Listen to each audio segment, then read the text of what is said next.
Hi, and welcome to Filmmakers Compass Podcast, a show where we talk about movies and, well, more movies. I'm D-Man, joined by CP, and we have reversed roles, and CP is again wearing the appropriate shirt for the movie we will be discussing this week. So, good job, CP. You know, after I got called out by Drucker, I figured I better stop sucking. Well, you have succeeded in not sucking because you are wearing a Super Mario Brothers t-shirt. We're back. We're back, baby.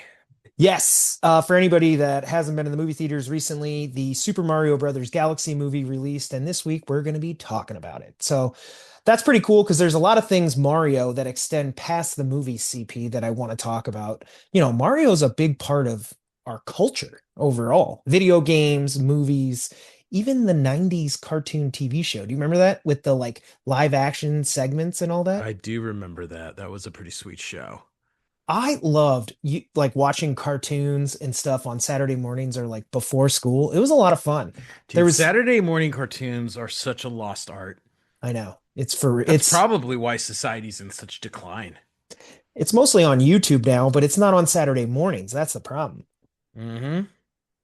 So I'm excited to talk Mario though, and we'll get into that in a sec. But as always, let's go ahead and start off the episode with a couple of shout outs. So first up, I have to give a shout out to my wife, Steph, who said that my Marvel shirt was fire. Now, she put 2 fire emojis, CP. Okay. I'm not really sure why we're excited about that. I don't know. We'll see how many fire emojis you get on your shirt, okay? Challenge accepted. Yeah. If you guys think, if you're watching and not listening and you think CP's shirt is fire, be sure to drop some fire emojis. Now, if you are listening, just keep an eye out for the thumbnail on our Instagram and you'll probably see the shirt. So you probably will. Yes. Thank you, babe. Appreciate that. Mr. Eric Drucker jumped in after he saw that we will be doing a phases 4, 5, and 6 of rewatch of the MCU leading up to Avengers Doomsday and said, I'll watch Shang-Chi with you, but not Black Widow. Talk about a boring movie. Yawn. LOL. It wasn't their best work and the Russian accents. Boy. So thanks, Drucker. I appreciate your honesty there. And we did talk about it last week. So now that you've actually hopefully listened to that episode, I would really like to get your feedback on, you know, what you think about our thoughts on Black Widow, because I didn't hate it. I really didn't. I thought it was good. Of all the movies that have come out, I just didn't think it was the way to start phase 4. Seems like a real weak positioning. You know, I guess we'll see as we rewatch them because I haven't seen most of the Marvel movies in 4, 5, and 6, sadly. Which is insane. And sadly, we're not talking Marvel this week, but we will be back and we'll be watching more Marvel movies, so stay tuned. Drucker also continued. Also, though, the one season shows bummed me out also. They didn't really have much to do with the overall story arc of the MCU, really. I want more Moon Knight. Oscar Isaac is too good to put aside after one season. Also, probably unpopular opinion, but I'd like to see more of Werewolf by Night. That's an interesting take. I liked Werewolf by Night. Pretty sure I watched that with my old roommate Andres. Shout out, and it was pretty cool. The black and white, totally different than anything else we're getting from Marvel. Yeah, stylized, sure. It was kind of cool. That was actually when I felt like at the beginning of kind of Disney Plus, they're like, how can we really get creative and do stuff? Too bad most of it blew.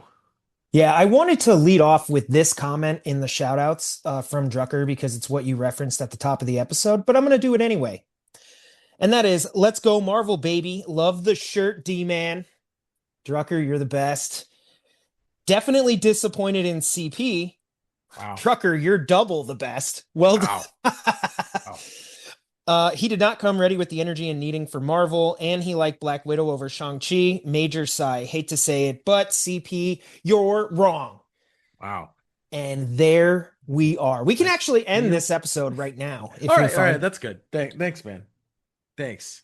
So go ahead and you can log off if you want. CP, you actually did post a little bit about your review of the Super Mario Brothers Galaxy movie, and you shared a photo of yourself saying, what do you think? And Danielle chimed in and said, I loved it. It was so much fun. And I'm glad you enjoyed it, Danielle. I personally, well, we'll get into it. we'll hold off on We will talking. get into it. Yes. Mr. Michael Taccone also chimed in saying that he loved both Project Hail Mary and Super Mario Brothers Galaxy movie. So Okay. Well, those, that doesn't really bode well because what we know about Mr. Michael Taccone is there's nothing he loves more than the hype train. it's true. So So we can't really count those reviews for anything. we could count them, but Mikey, should we? No. I don't know, Nah. Mr. Taccone. Nah, not really thinking it, but hey. Yeah, Mr. Taccone, you're quite a specimen there. You always have thoughts. So I don't know. I'll be interested to see what he thinks of the upcoming Michael Jackson movie because CP, that's the number one movie on my radar right now. Yeah, I'm really excited to see it. I'm also excited to see the new Mummy movie. Have you seen any trailers for it? I did see a trailer for it. Yeah. It's supposed to be a really good horror film. So I'm really excited to see it. Especially like the Mummy character's always been such kind of a joke to me. hmm So if they can actually make a really scary Mummy movie, I think that would be cool. All right. Well, I have to do it. I was kind of hesitating on doing it, but Dang. CP gave his review on Mario, and you got a clapping emoji from Gary Osberg. So somebody agreed with you. Thank you, Mr. Osberg. Got to With the share tip all of the the cap. opinions. I don't want to, but I will. Wow, this guy. Okay, so staying on that trend, CP, Ivor jumps in and he sent us a message saying, I like Black Widow, which is a low-key agreement with you. So I don't like that. But he goes on, this is like a die-hard film. Leave the physics at the door and enjoy the ride without too much thought. I kind of agree with that. It kind of worked for me. It's just, I think I would remove it in the timeline or the released schedule. And I don't like stuff falling out of the sky. I would fix that. But other than that, yeah, it's pretty cool.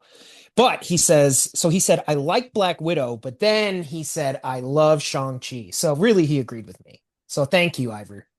I mean, that's fine. If We'll give you 1 week here, D man. if Shang-Chi was released back to back with the Multiverse of Madness and Quantum Media, non-comic book readers would understand how comics deal with time and dimensions more. About Wong, remember, Wong is the Sorcerer Supreme, not Doctor Strange. So Wong would be the main magic user. You know what? Thank That's you, a Ivor. very good point. I did forget that. I don't know why. I know like with the time stone and everything that happened leading up to the blip, it was Doctor Strange, but that transitioned after the fact. So Well thank done. you. I did forget that. About Abomination, his story and Wong's continue in She-Hulk, which is a great point. I actually love that they brought Abomination back. And like I said last week, I actually thought the premise of She-Hulk was dope as hell. They just messed it up with terrible CGI and like cringe. But Hmm. I think that could have been really, really cool as like a continuing show, like Agents of S.H.I.E.L.D. The way Listen, would have been, could have been, as is most of the MCU at this point. And then he said about Trevor Slattery, he is a main character in Wonder Man. His story gets more fleshed out, and Ben Kingsley is having a blast, which I love to hear because it seems like, after the first movie, people really soured on the Mandarin and that character. I thought Ben Kingsley killed it, but the fact that they keep bringing him back and he's returning to the MCU makes me think that he is having a lot of fun. I haven't seen Wonder Man, but I have heard good things. So that's definitely one I'll check out. There's a few Marvel shows that I just skipped. I forget I don't know, I can't even know what they're called. But CP, I couldn't even watch them all. You didn't watch all the movies, I didn't watch all the shows. Yeah. So also MCU builds Shang-Chi to be a heavy powerhouse hitter. This storyline's Hulk. He is like Shazam in the DC. His power is magic base. He took down a magic dragon. Exclamation point. So Ivor, I think you're right. I think the main most powerful people in Avengers Doomsday are going to be the Fantastic Four, Shang-Chi, Doctor Strange, and Spider-Man will be there. I don't know if he's going to be in the movie, but he'll be around. And what do you think, CP? Who's the most powerful? person in the Not like literal power. I mean like importance. Importance. oh, well, there's a big difference because I know power and Thor's importance out are there. different Yeah. things. I'm talking about who I do you think is mean, going to be the technically main Silver players? Surfer is Yeah, pretty okay. freaking powerful. You know what I'm talking about. No, I don't because you're not speaking the right English. It's tough to say. I think it's probably in many ways actually going to center around Spider-Man, and I think it's just because they see him as somebody they can build the MCU around. Okay. I mean, he's super, super popular. You saw the new trailer, right, for Brand New Day? Mm-hmm. Mm-hmm. All right. Dope trailer. I've seen it twice in the theaters already. It played in front of both Project Hail Mary and Super Mario Brothers. I watched it at home. And did you know that it is the fastest, most viewed trailer of all time? Yeah, it's wild. So like the pull of Spider-Man is borderline maybe bigger than any other Mm-hmm. superhero. Do you think Batman's still bigger than Spider-Man? I've heard that Spider-Man is the biggest in terms of popularity and sales. If I had to guess based on the reaction of fans to things like trailers and even the audience reaction, like when he shows up in Avengers Endgame through that portal, my guess is Spider-Man is more popular these days. Mm-hmm. Growing up, I never would have thought that. I mean, Batman always, and that's my favorite is Batman. Mm-hmm. I actually, did I share it? Did I mess up again, CP? Did I share my hat that I got at WonderCon to our Probably not, because you kind of suck at posting to social media. I got a new Batman hat, which is pretty dope. So I got to share it then. I will You should. now. Doubtful. Trust me, I will. I shared a photo of me at the movie theater. I know. I should have worn it on this podcast. Instead, I'm going hatless today, rocking my long hair, dude. I'm so glad that was totally relevant to the conversation about Mario at hand. But hey, is No, what it not is. Mario, but I could have worn my Batman hat and shown it off, but I didn't. So, That's all right, great. let's wrap up the shout outs with a couple of birthday shout outs to Colin Sturbens, Jen Carrillo, and Mr. Dan Leathers. Happy Danny birthday. Leathers, the man, Dan the man. Yes. So happy birthday. And CP, unless you have anything to add, that actually does it for our shout outs this week. Fantastic. Let's jump into box office breakdown, D man.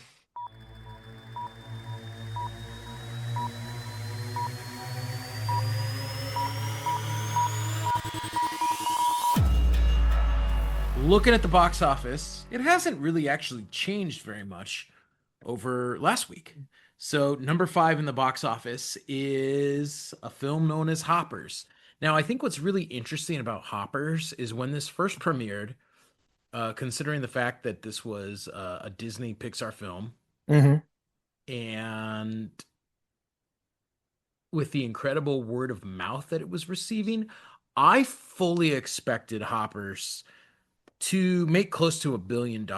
I do not think that's the case. It's only made $350 million worldwide, Wow, that's which so seems like a low. shock. Well, I mean, you're going to get to it, I think, and we're going to talk about it because Mario's our main discussion point, but Mario has to have eclipsed that easily. Doubled it, maybe? Yeah. Wow. So number 4 this week is a new a film that premiered last this past weekend, and that's You, Me, and Tuscany. I heard of that, yeah. Know nothing about it, so you tell me. Hopefully, you have a good time going to see it with your A list. Yeah, maybe I will. Number 3 is the drama, Mm. and previously That's this was number 3. Zendaya and Robert Pattinson. Yeah, yeah, and I heard from some people that it was really good. I heard from other people that it was not what they expected. It's an A24 film, so naturally there's going to be folks that are going to check that out just based off of A24's brand recognition. Did you It's hear about the twist in that movie? It's pretty nuts. I did, and it's been up to $43 million so far. So Not great. I mean, that's okay. Yeah, but should I reveal the twist or is that something do that it, do it, do it, do it. If you don't want to know the twist, then cover your ears for the next minute. Well, apparently in this movie, it's like Robert Pattinson proposes and they're going to get married. And it looked like a sort of harmless romantic comedy leading up to their wedding. Drama, Not really. It got pretty dark and serious because apparently the girl that he proposed to once was arrested and went to jail for she was going to do a mass shooting Hmm. at like her high school or something. Hmm. And I don't know what else, but like it gets really dark. And I was like, that's crazy because I didn't get that from the marketing at all. Not at all, right? Like it kind of just looks like a, romantic comedy type thing. Yeah, wedding planner Like a or hijinks type movie with like, wedding drama, not mhm. like personal life and psychological history drama. It is A24 though. Maybe I should have expected that. Yeah, still super surprising, obviously. Spoilers over. Number two, and this movie has been killing it for the past few weeks, and that is Project Hail Mary. Project Hail Mary is up to $500 million. Dope. Yep. Dude, these are big swings right now. They are crushing this box office. They had a low like lull of January, February, and the box office has caught fire. Yep, it's been great. And number one, the movie we're talking about today, the Super Mario Galaxy movie, and it has made worldwide $628 million. D-Man, it So is a good payday for everyone at Universal. I don't know if it's gonna break a billion yet, but I think it will probably solidly be in the 800, $900 million I mean, range. it's on its way. It depends what the competition is, I think. That's really, it's like some of those movies that come out during the holiday season and they get sort of extended long runs. What was it last year? Like Moana 2 or Mm-hmm. no, Yep. Inside Out 2, was it? I mean, you just Mm-hmm. get this like huge run. So it'll depend. There are so many movies in the lineup coming out. Next up, like I said earlier, I think is Michael, the Michael Jackson Well, movie. but again, the thing is, what is directly competing at the level of an animated kids movies? It was Hoppers, and we saw which one came out on the head-to-head there. If nothing's coming out in the next 3 or 4 weeks, Yeah, it's still all about Mario. it's true. Well, not only is the box office about Mario, but so is our episode. Well, let's get into it. All right. Well, yeah, this week we're talking the Super Mario Galaxy movie, which obviously is based on the Super Mario Galaxy gang, but is a direct sequel to the Super Mario Brothers movie that came out in 2023. Yep. So, first up, CP, I just wanted to get your first impressions on the movie. What did you what did you like and what did you hate? Like, do you think this one was better or worse than the Super Mario Brothers movie from 2023? I mean, it was different. I don't think it was as good. I think the writing in the first one was a little tighter. I think I liked the aspect that this was a story, the family aspect of the story about the Mario brothers in the first one was stronger than the family aspect of this movie between Bowser and Bowser Jr. or The uh, sisters. Peach and Rosalina. Now, that being said, it was kind of what I expected it to be. It was funny. There was cool Mario references throughout. It was a movie made for kids. I don't think it was as good of a film as say something like the Sonic trilogy, which I actually thought were far superior to what I think everyone expected them to be. It Yeah, ended that's up a good point. holding up a little bit more and having a sense of humor. I think that appealed to adults better than I think the Mario movies have. But hey, the fact is, Nintendo made over $1 billion the first go around. They're probably going to come very close this time. They are hyping up, Nintendo Land at the theme park, and that's exactly what they want. And this is a movie that kids and parents are going to see together. And so it's exactly the success that it had to be. I just don't think that it had an opportunity to give us much more than that, and I don't think it did. Okay, well, I think my number one thing going into this movie was I have seen videos from influencers on social media and read some of the reviews. And there's this clear disconnect to me between the intended audience and a lot of the people going to see this movie. Okay, So, in fair my enough. opinion, you're getting a lot of people our age, 30s, 40s, even 50s that, sort of Played the Mario games. played the Mario games on NES, Super NES, N64, right? Going back and probably actually played Super Mario Galaxy. And I'm getting the impression that a lot of those people that are going to see this movie are thinking that this movie is being made for them, that it's being made for the actual fan or video game user through all those years. And Yeah. that's the disconnect. It is not being made for them. It is being made for kids today. Hmm. So, what's interesting is there's jokes, there's things embedded within the film that I think speak very clearly to their intended audience. So when you look at the movie, it's like incredibly colorful. It's almost like an Easter egg basket or something, right? And Hmm. then you look at the pace and you look at how quickly they're going from location to location and how the action's flying around the screen. It seems like there's always action. But for an era of kids that are growing up on TikTok and YouTube and all these other shows where it's like you only have seconds of attention, you can tell this movie is being made for that audience. At least that's Hmm. how it appears to me. So that was the number one thing that really stood out to me when watching it was maybe I'm not the actual intended audience here. Second, I didn't feel like the movie ever hit some truly powerful emotional beats. And I by that agree. I mean like let's use maybe the best example. Let's just start it at, the top of the top. When I was a kid, and this is a movie made for kids, The Lion King.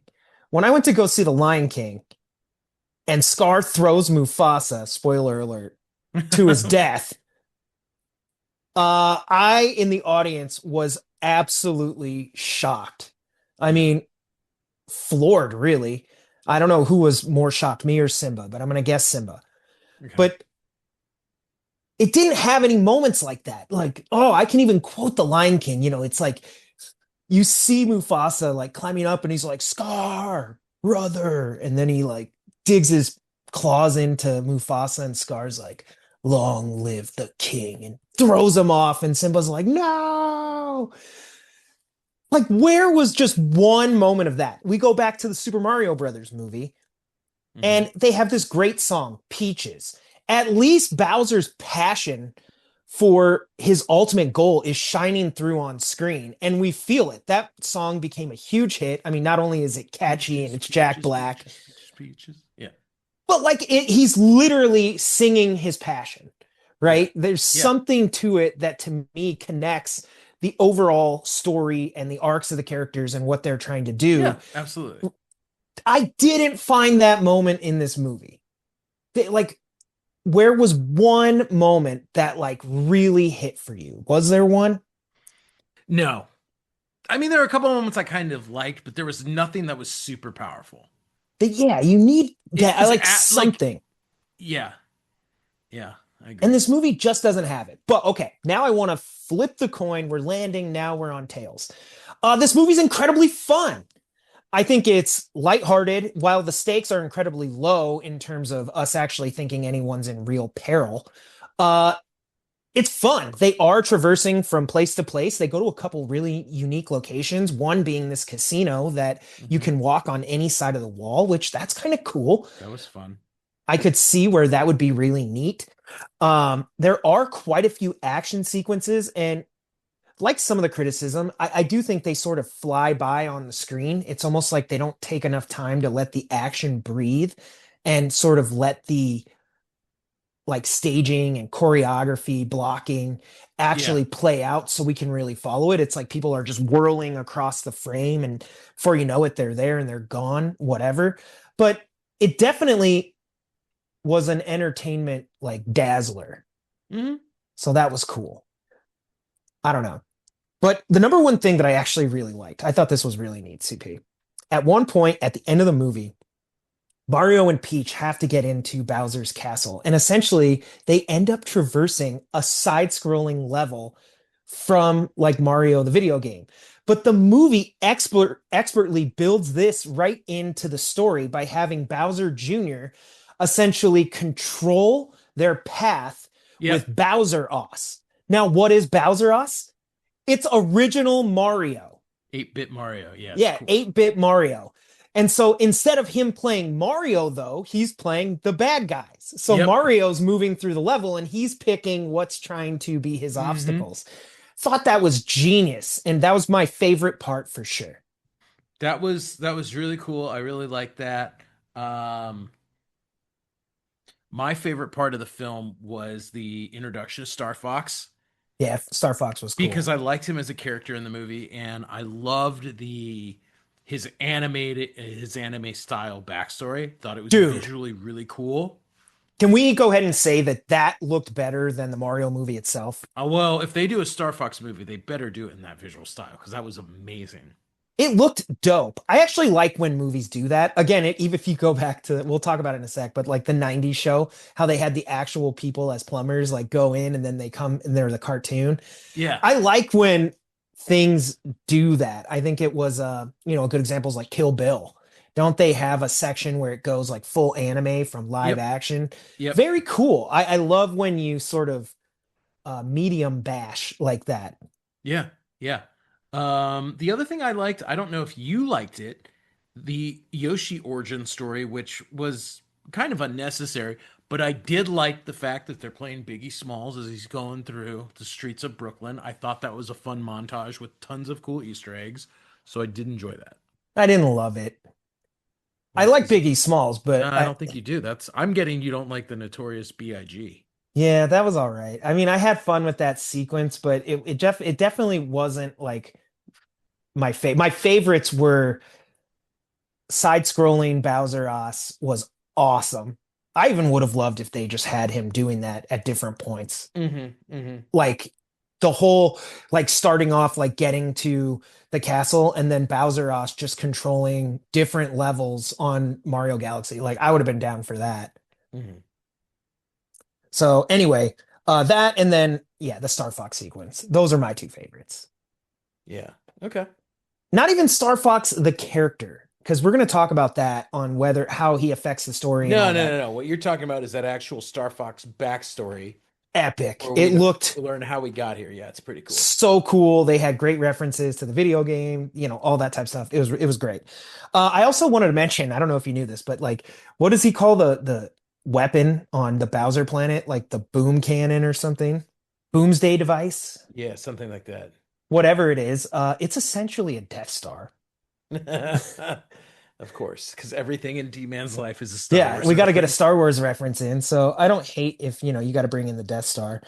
Something I do hate though, I'm really over the whole like cute and cuddly characters. Like what are they called? The Lumas? The Lumas? Yeah, the Lumas, I the mean, stars. I know I you I hate them, really but hate them. that's how they are in the Mario Galaxy games. I hate it. I mean, I'm over like Baby Groot, Baby Yoda, Disney characters. It's so pandering to me. It seems so shallow and cheap. Like I hate it. Wow. Tell us how you really feel.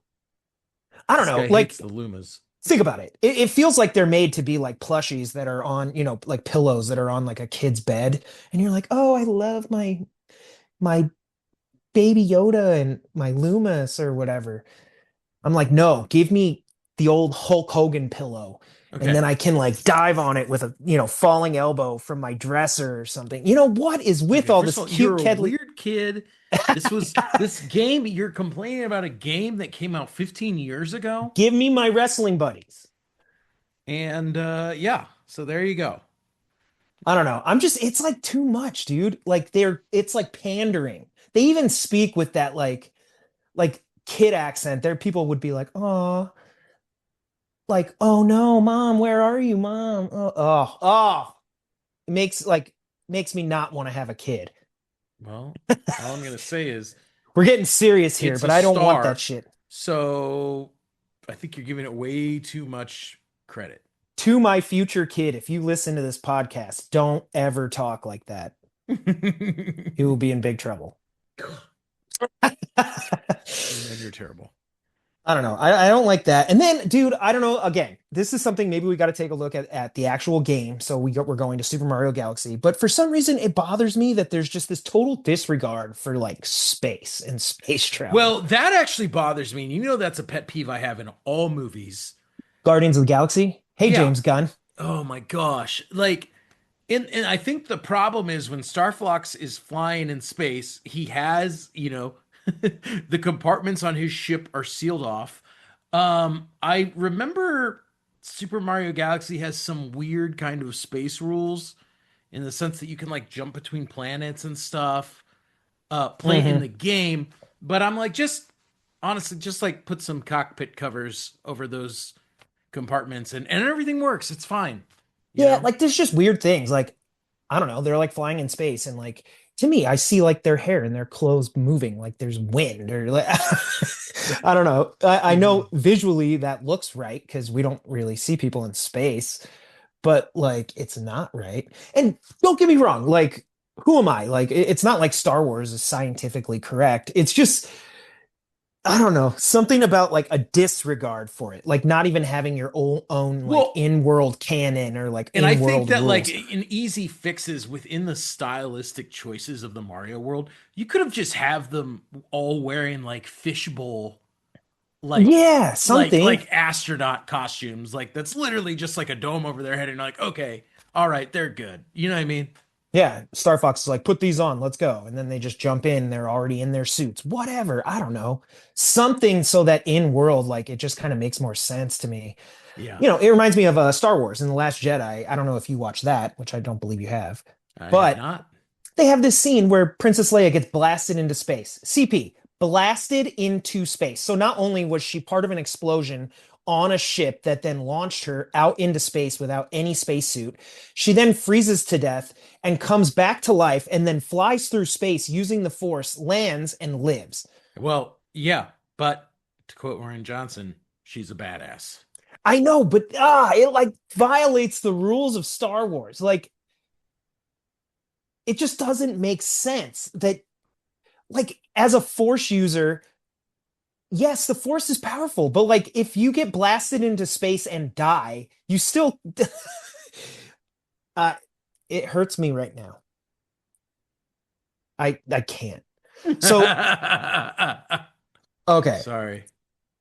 On that note though, while we're talking about space, the other thing that really stood out to me about that is like with Super Mario Galaxy, right? You're going to these different planets and they're smaller and they sort of do that here where they go to these different places, but it reminded me a lot of a Doctor Strange Multiverse of Madness when he's like going to the different dimensions, but it passes so quickly that nothing becomes memorable.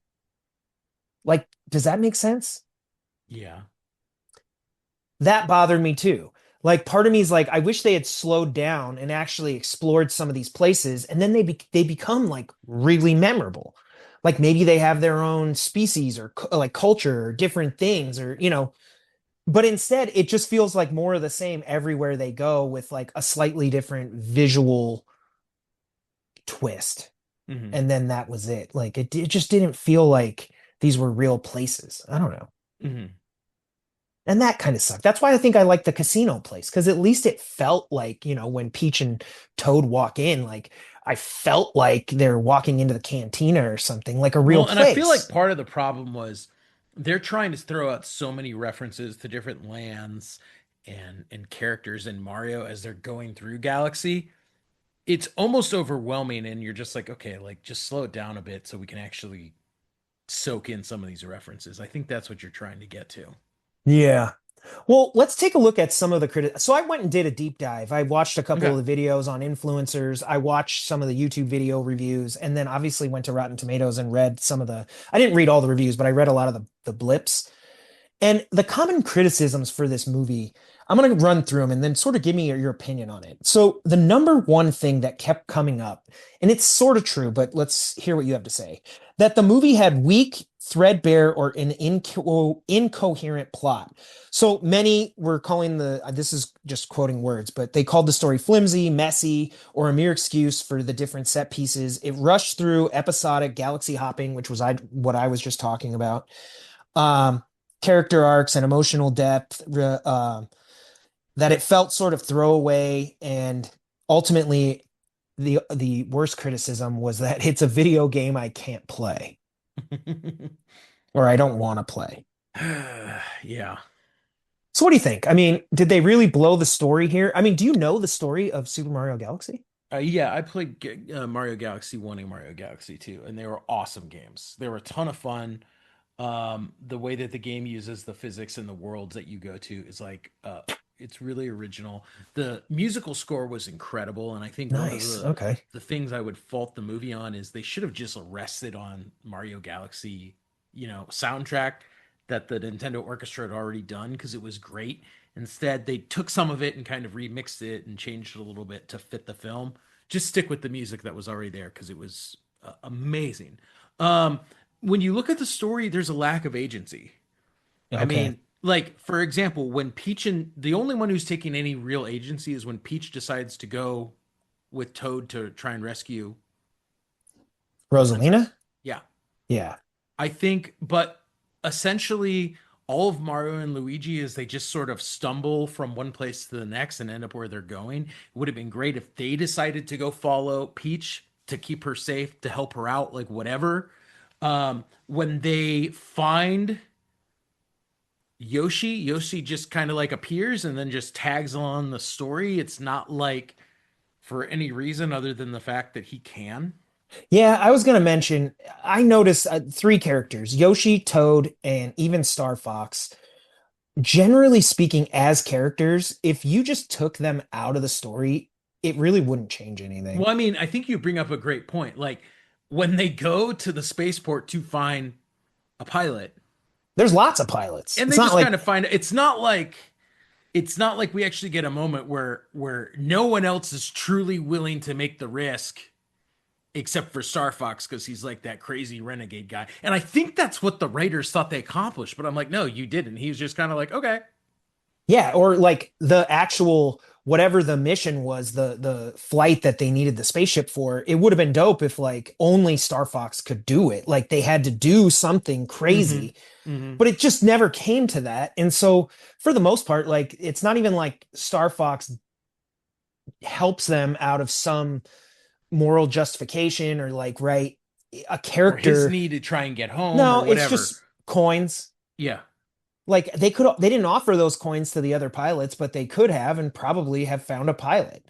So like those characters to me at least came across as like if you were to just retell that story and then be like, "Oh yeah, was Yoshi there?" You're like, "Yeah, he was." And you're like, "Oh, okay." Yeah, Yeah. didn't matter. Yeah. So, I don't know. I did want to bring up so in Super Mario Galaxy, the story is that there's a star festival when Bowser attacks and lifts Peach's castle into space. Mario's thrown into the cosmos where he meets Rosalina, a mysterious guardian of the universe, and um the Lumas. So Rosalina has lost her power because Bowser has stolen the power stars. So Mario sets off to, basically collect the stars and restore the Yep. observatory and rescue Peach. That is sort of what the story is, kind of. Yeah. It's not far off. They literally do have, instead of Bowser coming, it's Bowser Jr. to save his dad, but he does take the castle. Rosalina does get captured or, quote unquote, lose her powers. But Mario and Luigi and them, they're really just following Peach. They're not really going around and collecting power stars or anything. Yeah. Which I think is again, they're missing all the agency in the story, which kind of sucks. I think the other thing is, there's this additional plot point, which is the origin story of Peach and her relationship with Rosalina. But the problem is, it's really poorly done. And this is not set out as a story to explore Peach's backstory.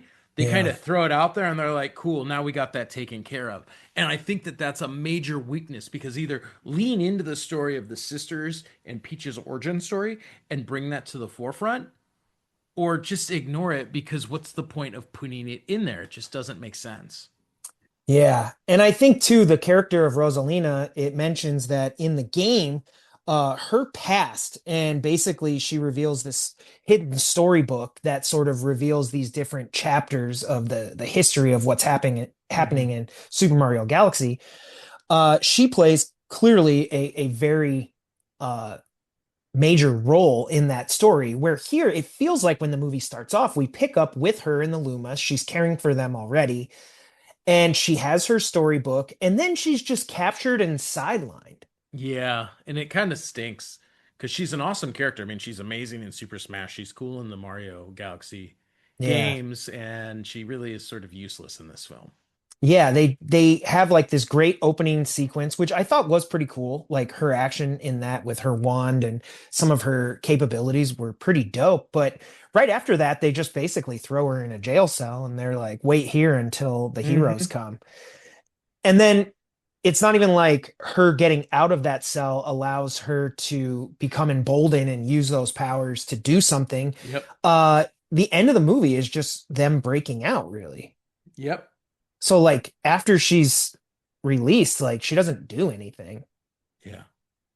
So I don't know. And I like what you mentioned too. There's some really cool character dynamics that go unexplored, meaning you have Mario and Luigi. And in this instance, instead of really dialing in on the brothers' relationship and what it means to be brothers in this scenario, instead they have Luigi just sort of there for comedic effect, nudging Mario on to ask out Peach. But they don't Yeah. really explore what it is to be brothers. Now, take the inverse of that, and you have Peach and Rosalina, who in the movie are sisters. It seems to reason that if you were to explore that further, they're long lost sisters. So you have the Mario brothers who are together and the sisters who have been apart. I feel like there's a dynamic there that could be explored in greater detail that's just going lost. And then Yeah. finally, you have the dynamic between Bowser and Bowser Jr., which isn't really an interesting one, but it sets up a choice for Bowser. And he's probably he has maybe the most unique character arc in this movie, in that when it begins, he's trying to win over Mario to free himself from the captivity he's in. He's been shrunken Hmm. down Hmm. and forced to basically, he's in jail in a castle. Yep. He gains Mario's trust essentially throughout the first maybe third of the movie by sort of tricking him, playing to, what Mario wants and has he changed or not. And then they almost lead you down a path of transformation Yep. that Bowser sacrifices himself so the Mario brothers can continue their mission, and he's basically going to go into slavery until he Yeah. pays off this debt Yeah. So they can for the go Mario help brothers. Peach. Yeah. So you're like, wow, Bowser, you did a selfless thing. Like, Yep. that's crazy. And then he gets saved by Bowser Jr., his son, and essentially is rewarded with the Bowser planet he always dreamed of. And, all of his minions are there, and he's King Bowser again, right? Hmm. But the thing is that everything they want is revenge on those for who have disrespected them. And that's where they're using that Boomsday Cannon. Yep. And they're going to go around the galaxy and destroy everyone who's ever disrespected them. And Bowser has this moment where he's on a balcony with Bowser Jr. and he sort of is like, yeah, but the Mario brothers are like, they're cool guys. Yeah. Like maybe we don't take them out. Or maybe we were wrong about them, right? Or maybe we can be different. We don't have to go around and do that. We have all this cool stuff. Maybe we should just enjoy it. Wrong. They just revert him back for almost no reason at all to being a villainous final boss. Yeah. And I don't know if he was just seduced by power, or they Well, really play out this scene with Bowser Jr. where he like reads him a bedtime story. And I feel like they were hoping that that scene would be the crux of why he ends up the way he ends up, that right, he chose his son, but it doesn't come across that way to me. I think you're right. It seems really weak, and the point is, you in the movie we never got a moment where Bowser truly has to choose between being the father to the son that he sort of abandoned and his new friends that he um has grown to see in a different light.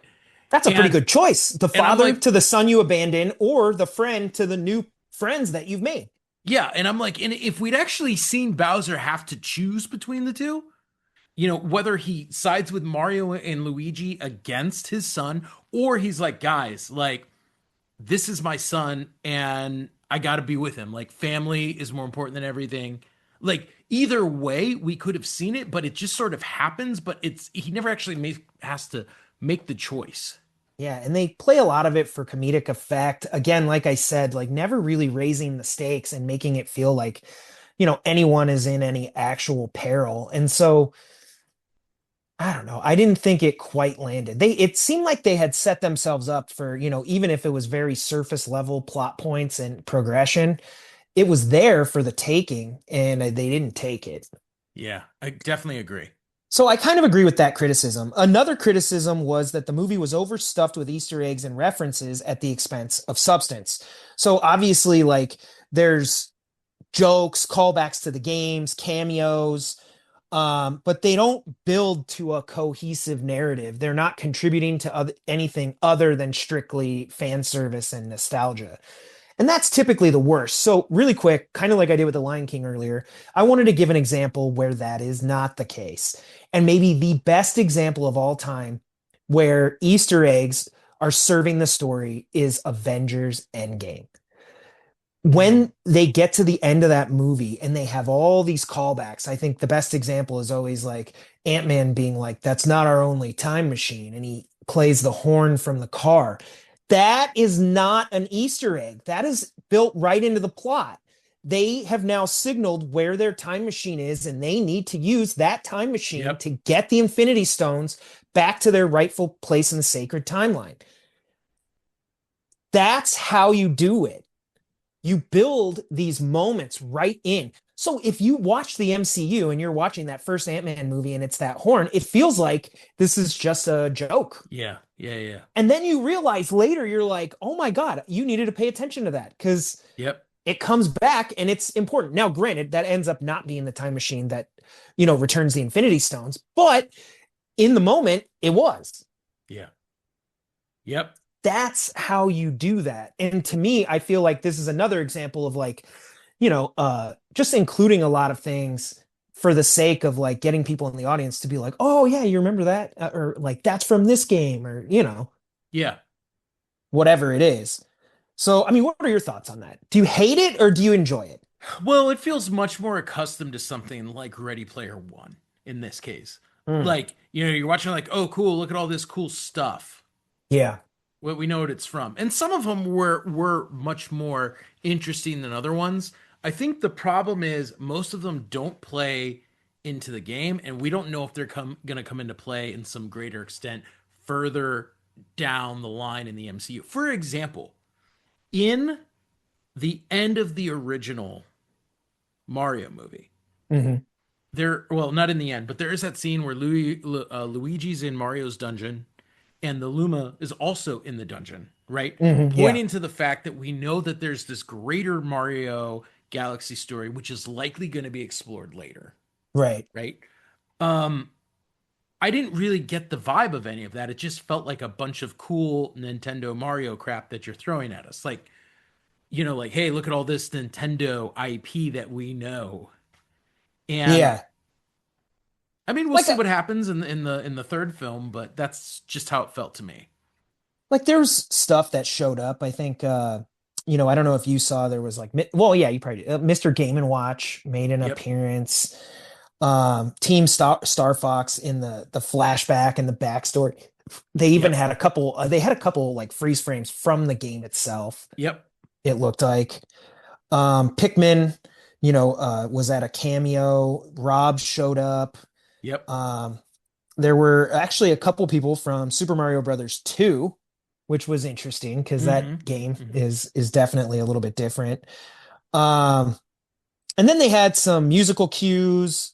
They had obviously like some 8-bit stuff referencing the original video games, um, things like that. And you could go on and on. There's an entire list sort of Yeah, they all have these the Easter eggs and N64, logo. logo. Like there's a lot of cool stuff, but again, it's like how much of it is actually playing into the game itself. Yeah, I don't know if most of it is really building to anything, and it sort of feels that way. Um, another criticism was the frenetic pacing and overwhelming style, meaning that like it's kind of candy coated energy that doesn't really like build to anything. It just feels fast paced and Well, you think about that final battle with Mario and Luigi when they get their power-ups, right? And Mhm. they're fighting Bowser Jr. and Bowser. And Mario's got the drill suit and Luigi's got the cloud one, and they're literally both just zooming around so fast that you can't even really tell what's happening. Yeah, that reminded me a little bit of like some of the Transformers action sequences, especially in the earlier movies in that series. It was like the camera was moving in and out. It felt like they were massive, hulking Transformers, but also it was really kind of hard to follow the action. Yeah. Like it sort of became like I can see like metal plates and I know they're fighting, but like it's not giving you a good view of it. And I think the way they did everything, it does feel pretty frenetic. Although, like I said, my favorite sequence is when Mario and Peach have to go through the side scroller. I felt that was one of the ones that was better choreographed to me. Yeah. I liked that. It felt like either by switching back and forth between the 8-bit sort of Bowser-os where you see like Bowser Jr. dropping bricks and then they cut back to Mario and Peach and the bricks are Yeah. actually Yeah. Yeah. that was like one of the ones that to me visually sort of made more sense. That's why Agreed. maybe earlier I was like I might have preferred if they had just done that in different instances. It might have been more fun. I don't know. Agreed. So, and again, I don't like, I said I don't like things falling out of the sky. I don't like action sequences where like people feel like they're just falling or like falling through chaos. It Mhm. doesn't feel intentional to me. Another scene that really sticks out is like, do you remember the barrels down the river scene in The Hobbit, the first movie? Yeah. Yeah. Yeah. Yeah. It just feels like they're just in them falling. Like they have no agency to what is actually happening. It feels so like we're sticking with this for far too long because the characters aren't actually doing anything except just bouncing around. Yeah. Yeah. Yeah. I don't know if that doesn't really work for me. I like when things are more intentional. Um, Well, I also feel, I think my problem with those types of sequences is they feel luck based, and I want to see mhm. characters who have skill. That's what I'm trying to get at. Thank you, CP. I'm going to give you two thumbs up. You are right. I don't like it when it feels like luck based. That's what I'm trying to get at is like that feels cheap to me. If you do it long enough, like you're just bouncing around enough, you're like, I mean, eventually you should die, honestly. Yeah, yeah, yeah. So I don't know. That's my thoughts on that. But we kind of already touched on, there's two more major criticisms, undeveloped characters and sort of flat performances. So we talked a little bit about the character arcs, but I wanted to ask you about the voice acting now. How do you think they did in this movie? Because Chris Pratt being cast as Mario was a major criticism, even during the first one, and people still didn't love it, mostly because I don't know his name off the top of my head, but the guy who voices Mario is technically available. Well, Um, I think that's been an issue that I've always had. I mean, we have seen like, Charles Martinet. Sorry, I just wanted to. yeah, no, no, for sure. The Mario characters, right? And the voices that are associated with the gameplay are Yeah. very recognizable. Bowser's got the ho ho ho ho ho. Well Like done. we know what these characters It's a sound like. me, Mario. Yeah, we've seen it throughout Mario games, throughout, other Nintendo games, throughout the Super Smash games. And this was, I think, in the episode where we watched the original one, this was my criticism. This still is. I mean, the voices are fine, but Yeah, they don't feel like the proper voices for the characters because we know them.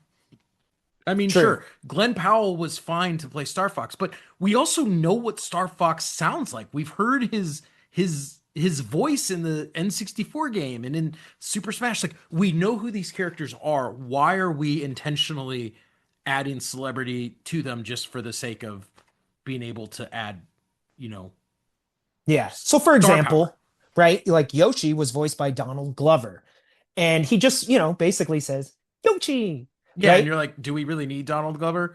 Why don't we just take the sound effect from the video game and just run with that? Well, and I mean, very sort of Groot, I am Groot. Like just all he ever says is Yoshi. Hmm. Like that's it. But you're like, yeah, I mean, Donald Glover, I would never know. Yeah, right. Right? Like, okay, I mean, I guess for the sake of star power, and granted, don't get me wrong, like this has in 2 weeks doubled Hoppers. So Yeah, yeah, like, yeah. say what you will, but maybe it They did works. something right. Yeah. Rosalina was voiced by Brie Larson, but again, here you have Brie Larson in this sort of central, new character role, and then the character gets sidelined. I don't think Yep. she speaks again after the beginning until the very end of the movie. And Yep. at that point, maybe a couple lines, like not very Yep. much. Um Bowser Jr. was voiced by Benny Safdie. Now, here's somebody who was, I would say, a good addition. Bowser Jr. had a lot of lines. Hmm. I think that was good. I did think when you go to Bowser and you have Jack Black, I felt like they were doing some voice modulation. Yeah, I it don't, was weird. I don't I don't know if it's know. just because he was so short for most of the movie or what. Like when he sang Peaches, and even in the first movie when Bowser talked, I heard Jack Black. Yeah. Not that I don't hear, but it's not. It feels like they're Well, messing with his to the voice or extent something. that the first time he start was in the movie, I was like, is this a different like is Jack Black not back? Yeah, it's like different in that it's not distinct enough. Where I actually felt like Jack Black, because of the way he played Bowser in the first movie, his voice defined the character, even if that's not the Bowser we know from the video game. For Yeah. the sake of the movie, he owned the role. Yeah, I thought that worked really, really well.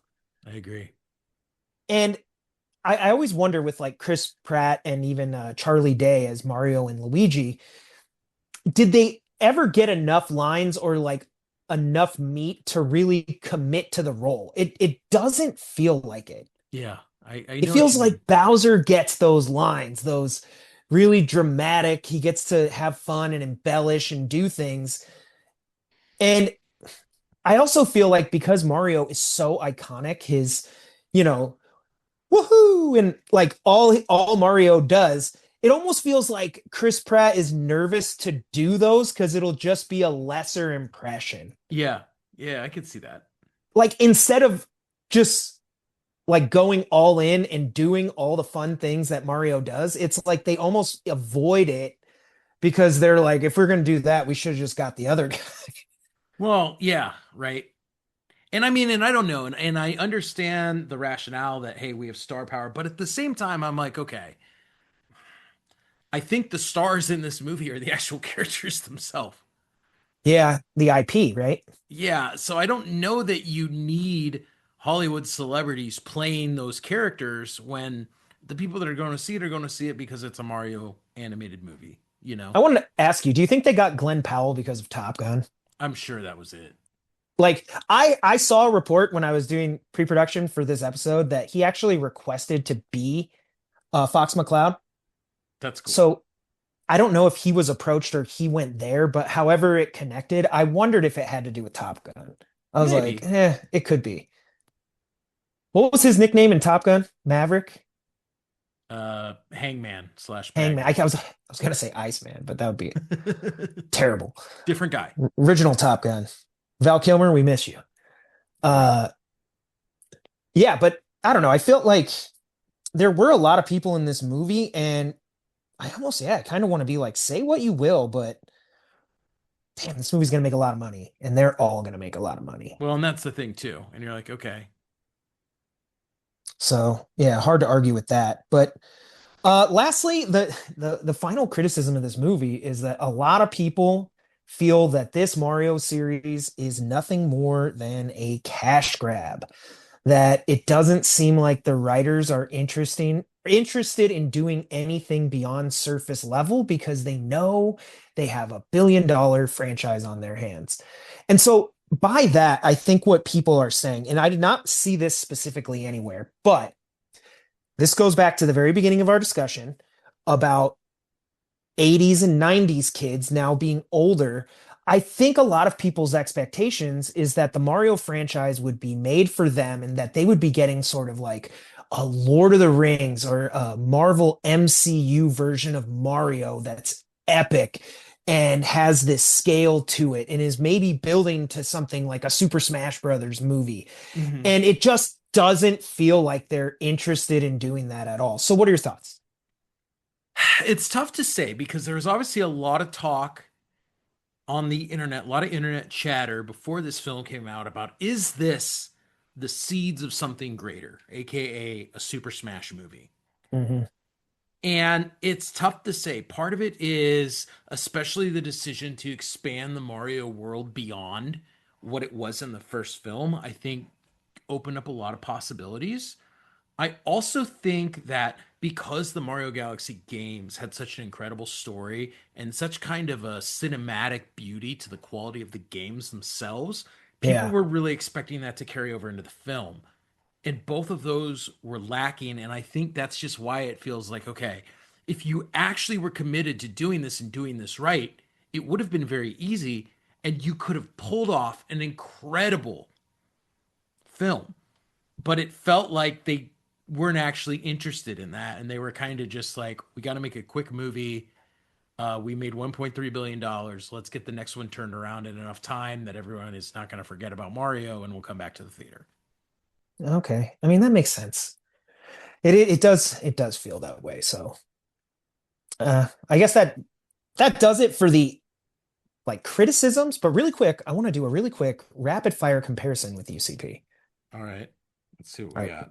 Are you ready? Which do you prefer? Super Mario Galaxy movie or the Super Mario Brothers movie? Are you talking about the one with the? No, the previous movie to this. You're not talking like the live action Dennis Hopper one. No. Okay. I prefer the first Mario Brothers movie. Okay. Super Mario Galaxy movie or the Sonic the Hedgehog movies, which I think Oh, you did ask, but Sonic the Hedgehog. Yes, absolutely. also, do you see we're getting Sonic 4 already? I know, and I'm so excited. Those And movies Jim must be, Carrey is coming back. they're printing cash, dude, over there. Hmm. It's pretty nuts. Isn't Sonic owned by Nintendo too? I think so, which is Which is kind of like nuts, a dude. weird, yeah. I still cannot get over the fact that they literally had to change the art style of the character of Sonic after the negative reaction, and then the series went on to be a massive success. Oh yeah, no, incredible, And you're like, incredible. imagine if they tanked it just sticking to their guns there. And instead, they spent whatever it was to fix it and make sure the fans were happy and excited, and they got rewarded. Yep, That's pretty nuts. yep. All right. Super Mario Galaxy movie or the 90s Mario cartoon? Ooh, that you mean the TV show? Yes. Mm, probably '90s cartoon. All right. And now the final. You already brought it up. Super Mario Brothers Galaxy movie or the Super Mario Brothers Oh my 90s movie? I haven't seen that That like 90s movie since probably the 90s. I don't know if it's as bad as we remember or if it now has like just like I just remember nostalgia Yoshi to it. looking like a raptor from Jurassic Park. Yeah. A bad one too. Uh, And might like have the to Koopa, they're like these big hulking dudes. They look like they have like football gear on All underneath right, their those here's the deal, massive D-man. I jackets. might have to roll up to your place. You might have to crack a couple beers and watch that one. Sounds like a great movie to like have a couple beers I to. have no idea if it's good or bad. I'm Imagine going if with the Mario Galaxy movie. imagine if like that was Ivor's movie night pick for his next movie night. Is like 90s Mario. You're like, dude, what is this? And he'll I be just like, remember it's like you guys suck. Like this is Mario as he was meant to be, like Mario Prime. at least they did something. Like that's nuts. You think about that movie, it's crazy. Oh my gosh, so funny. Dennis Hopper. He's an excellent villain. Is he Bowser? Is that who He's he is? Or is he... Bowser. Yeah. Yeah, that's crazy. Oh gosh, so funny. All right. Well, before we move on, because we do have to get to our list here, but I wanted to ask you if you had any fun stories just playing Mario video games growing up. Because I mean, Mario's been a big part of my life. Yeah. Like you said, you played the Galaxy games. I'm assuming you played games going all the way back to the 80s, 90s. Yeah, man, Like, dude. I mean, I remember playing them my whole life. Like, do you remember the jump though from like side scroller Mario, like the first three games, and when we got Mario 64?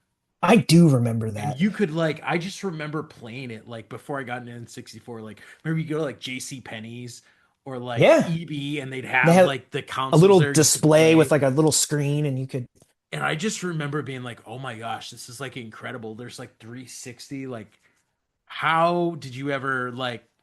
I was like, how is this possible? This is so incredible. yeah. And the thing with Mario 64, I know I ended up getting an N64 at one point, and I love that movie for, or not that movie, that game for how imaginative it was, like getting to jump into those paintings and travel to these different Yeah. lands. Yep. It was really fun. I even liked exploring like the castle area. It sort of had an open world feel, which was new at the time, Yeah. Yeah. that Yeah. you Yeah. could sort of run around and you could find your way to get to the top of the castle and like explore this Yeah. area, but without threat Yeah. was pretty cool. It felt fun to just be able to be there. Yep. I Like you were agree. in this world. And I always loved, I don't know why, like one of my favorite things in that game is all the winter worlds and then you race those penguins. Dude, I hate those penguins. Bunch of assholes. I like the penguins. I Still don't know. get I mad every time I see those penguins in the movies. I was like, those penguins are assholes. I liked, I don't know. I loved, I did think, you know what was weird though about N64 Mario was their camera system and sort of how like the camera like rotated around the character as opposed to sort of playing it as a predictable like third person. It's Yeah, do kind you of remember how weird. you could actually you could always you could rotate the screen enough you could actually see the camera guy Yeah, like it was floating? I kind of always thought that weird. was so cool and like the mirrors and stuff. Yeah. It was weird. Like, yeah, like you would run up to a mirror inside the castle and you could see it like floating behind Yeah. you. I was like, dude, that's crazy. What a weird way to like do your your perspective on the Yeah. game. I remember And that. it gave you like you could see enemies in a weird way that like if you were playing it as strictly third or first person, you'd have to like turn. But Yeah. because you could rotate and the character stayed the same, you could like move in unique ways. It was kind of cool. Yeah, it was wild. I But remember dude, I that. remember so going all the way back. I didn't, my dad did. He had an original NES system. And in the house that I originally was born into, we had a like half finished basement. Uh-huh. And I used to play Mario, but I'm like a little kid. I'm like 3, you know. Okay. So I would try to play Mario, but I would always lose. And I remember just getting so frustrated, I'd like have to call my dad to come beat the level. And just like sitting there watching my dad play Mario, you know, and just being like so engaged. But I think it's neat You because, could have made a killing on Twitch now. yeah, I know it could have been a streamer in the 80s. But I think back and it's like there's this nostalgic memory of like, dude, I remember that basement had like wood paneled walls, very 70s, Nice. Yeah, 80s, yeah, you know, yeah, like yeah. Stranger Things or whatever. And like, I don't know, there was like a finished bar down there. And like, I'm a 3-year old, but I remember it like, it looked like a bar out of like Cheers. It had like the leather, uh, line, like runner along the edge so you could rest your Nice. elbows on it and then like glasses hanging and all this stuff. And I'm down there just like playing Mario. That's funny. So anyway, yeah, that was a lot of fun. Um, I loved Super Mario World, like the introduction of Yoshi, and that was really with the SNES. That was the first game where like I felt I was the one I had to beat every level. Like Hmm. before that, when I would play video games, like I would play and then like I'd be like, Dad, I need your help. I can't Hmm. beat this. This was like the first game where I was like, I have to do it. Hmm. And I did. I finally beat Super Mario World. But what an epic freaking side scroller. I mean, it sort of takes Super Mario Brothers 3 and just amps it up in almost every way possible. The worlds were so compelling. They had so many different obstacles and characters, and the world everything just felt bigger and better. What I always thought was wild was, did you ever play Mario Sunshine? I played it, although that was It on the was for GameCube. GameCube, and that was the one that everybody slept on, and people were like, "This game was terrible." But I remember my brother and I replaying it like significantly later and being like, "No, this game is actually way ahead of its time. There's a lot of really cool stuff that they're doing." And it was a lot of fun. Yeah, I really enjoyed. I don't know. I also enjoyed. Did you play SNES Mario Kart? No, the first Mario Kart game I remember was N64. I mean, the N64 one is aw. I mean, it's superior in almost every way, but the original one is actually a ton of fun. And I still can't get over when you go back to those original, like, first party Nintendo games, particularly the Mario games, how accurate and like responsive they are to the Hmm. controller. Hmm. They're really, really good. So, and then finally, before we move on, I just have to bring this up, CP. But you and I played a lot of Super Smash Brothers in college. That is right, sir. We certainly did. We settled a lot of, I mean, who's going to take the trash out? And you're like, I'll play it for it. I remember that one year on the last day of school, we decided we were going to play a 100 life game.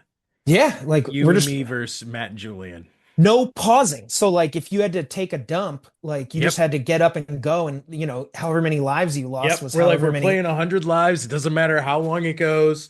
Like, this is what everybody's doing today. And it was Yeah. awesome. I And we remember I had won. to skip class a couple times because we started a game and I'm like, well, it's too late now. We can't. What's more important, me kicking your guys' asses or me going to class? Playing Super Smash or going to school. Yeah. No, you're right, dude. Oh, good times. So much fun. I remember Julian one time, that was our roommate in college. He got so mad at me because I was talking shit to him that he threw a shoe at my head. And I was like, because I'm like looking at the screen, and then bam, you get hit in the head with a shoe, and you're like, what the hell? And Well, he's and at like, this time, N64 was an old system, right? yeah, It's not like we were going to school back in like 96 or something. And so for us, like, I remember there were times where all of a sudden there'd end up like 30 people in our dorm room in like a Super Smash tournament.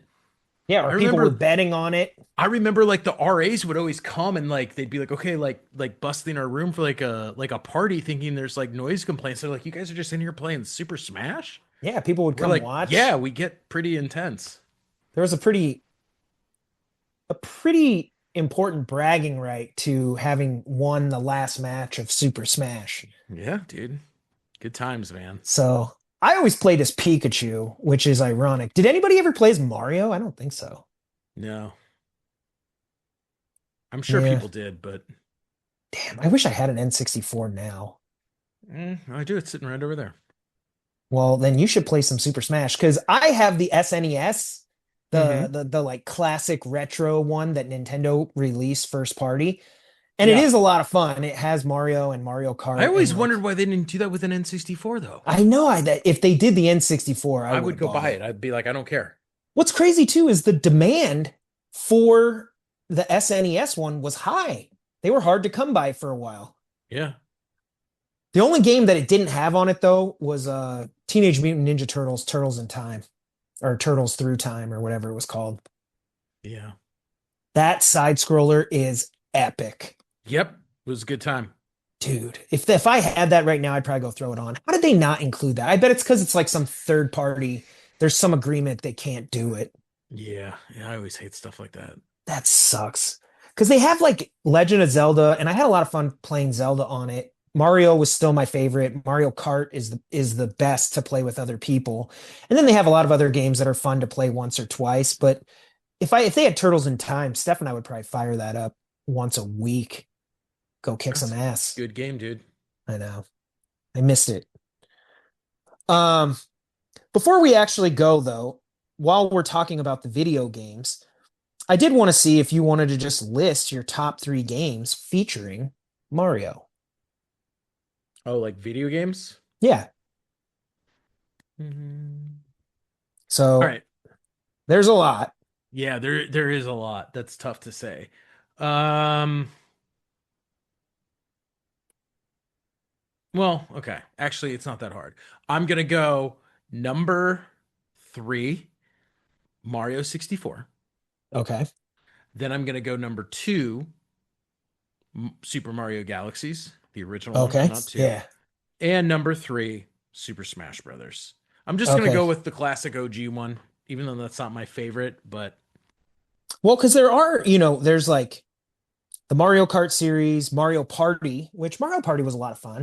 It yep. was definitely a great party game because it was Hmm. really turn-based and it had these breaks in it that sort of allowed you, if you were at a party, to like pause for a sec. And swap people out and things like that. Yeah. Perfect. You could have like Perfect. up to 8 players on some of that stuff. It was great. Yeah. And it was like you could team up with somebody and then just trade the controller and you could both Hmm. play. I love that game. Super Smash, obviously, is probably one of the most fun they have. Do you remember the Paper Paper Mario. Mario? Yep. Yeah, That Paper was a Mario fun was when they did that cool. on Game Boy. And then there's like all the Mario sports games, which they were cool. I think Mario especially for the Mario Wii. Tennis was amazing. They had Yeah, I think Mario for the Wii. Strikers, Mario, what was the baseball one? Yeah. But I mean, the first party Mario games are probably the best. Like I would have to give an honorable mention to Super Mario Brothers 3, which Hmm. is an incredible side scroller. Again, the way that it builds on the first the first Mario game to the third one is awesome. And Yeah. then the way that Super Mario World builds on 3 and then just expands that out. It's incredible game design. So I got to give an honorable mention to Super Mario Brothers 3. And then of course the original, you have for me all the MIDI sounds, all of the, you know, music and everything we associate with Mario. It's just amazing.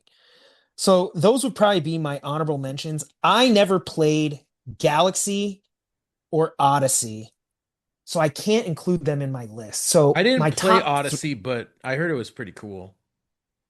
my top 3, and it's probably because two of them I have so much fun playing with other people.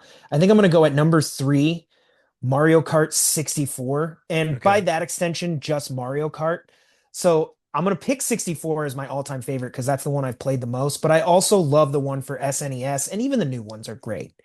But let's go Mario Kart at 3. Number 2, I'm gonna go Super Smash Bros. I'm with you on that one. Even though it's not a quote unquote Mario game, it's obviously a adapting Super Smash Bros. Just like the Mario Bros. And you'd still say that is there one main character across that it is sort of Mario, Hmm. and it's just so much fun to play with other people. Like the one-on-one, first, just one player campaign is whatever. It's a game that is so much fun to play with other people. I agree, dude. It was an awesome game. So I don't know. It's so hard. Mario Kart or Super Smash Brothers. Like when you get 4 people on a system all playing, it Yep. is epic. Yep. So, and then number 1, just because I have so much fun, I still play it because I have the SNES, is Super Mario World. I think it's Mm. probably the best, most iconic Mario game there probably is. Yeah, man, it's tough to beat. I mean, it's wild in the sense that like I'm always so impressed at what Nintendo has accomplished with the Mario games. How, it's almost like every other game when they release it, it's a total, like they totally reimagine the gameplay and the world. And I just think it's pretty incredible Yeah, I where agree. they've taken the character of Mario over the last 30 something years. I know, and who knows where we're going next because they keep seeming, whether it's uh making the side scroller even better, if they're Hmm. introducing, and pushing the boundaries of 3D environments with Mario N64, or now you're doing like physics, gravity, and everything with like Mario Galaxy. They keep, using Mario as that vehicle to push video games Yep. forward. So who knows where we're gonna go next? Pretty cool. But it doesn't seem like Mario's going anywhere. So that actually does it for our episode this week, CP. Hopefully, everybody had a good time, good discussion here. Yeah, if you've seen Mario Galaxy, let us know. And if you haven't seen us, let us know why you're missing out on, well, one of the most popular movies to date so far. Yeah, it's the most popular movie of the year, I think, already. Hmm. So, at least by box office gross. Yep. So let All us right. know. Well, be sure to continue the conversations. Thank you, everybody, so much for tuning in. You can follow the show at filmmakerscompass.com, where we have a feed of all previous episodes, as well as our social media links, which you can follow us at Film Comp Podcast or at Film Comp Pod on Instagram. And you can follow me at Big Kid D-Man. And you CP. can follow me at Andy Cow. Thank you for hanging out and talking Mario with us this week. We will see you back here next week. Until then, keep watching movies. Woohoo! Oh, that's still going in. I can just cut that together. It's a me, a It's a me, Mario. Mario. You did better than me. That was good. I like that. That was fun.